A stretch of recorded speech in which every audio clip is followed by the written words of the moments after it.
But what was it about your college experience and thereafter your enrollment in PhD that has put you on such a different journey and trajectory? Because most Penn NYU grads that I know are either bankers, consultants, or they're sitting as CFOs in some company in America, and none of them have come back. But here you are running a religious academy, and that too a very successful one, and you give lectures and bayans all over the world. Walk me through how this happened. So back in the 90s, in 1993, I go to the US after doing my A-levels from St. Pat's. So O-levels, 12 years in city school, 2 years in St. Pat's, and then I go to UPenn, and I spent 3 years there. And I was one of these, A-level guys, just like the normal guys that who are the CFOs of different companies across the world. I was one of them.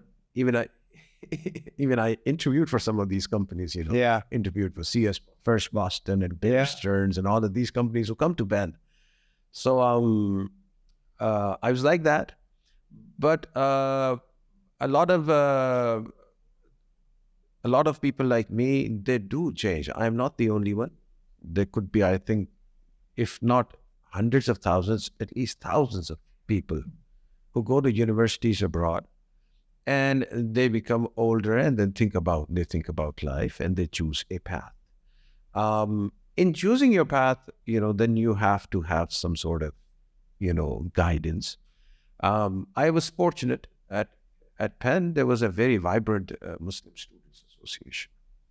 So they, they would invite speakers who would be very, very, intelligent and would be at very high posts.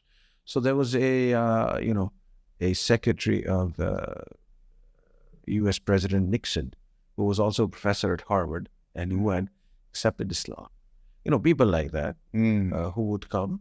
And then people like me who were, just A-level students from Pakistan and had come, who would not go to any Islamic lecture, they would still come to a lecture like that. Yeah. Harvard grad who was a Nixon, secretary. Yeah, because it's fascinating to meet. To meet people like that. Yeah. So I went to one or two of their lectures, and I figured that, this is something which is good for me. And then I would go to their lectures regularly. This is where the change came. So the change was not obvious. I was not in this attire then. Right. But there was an internal change that was going on.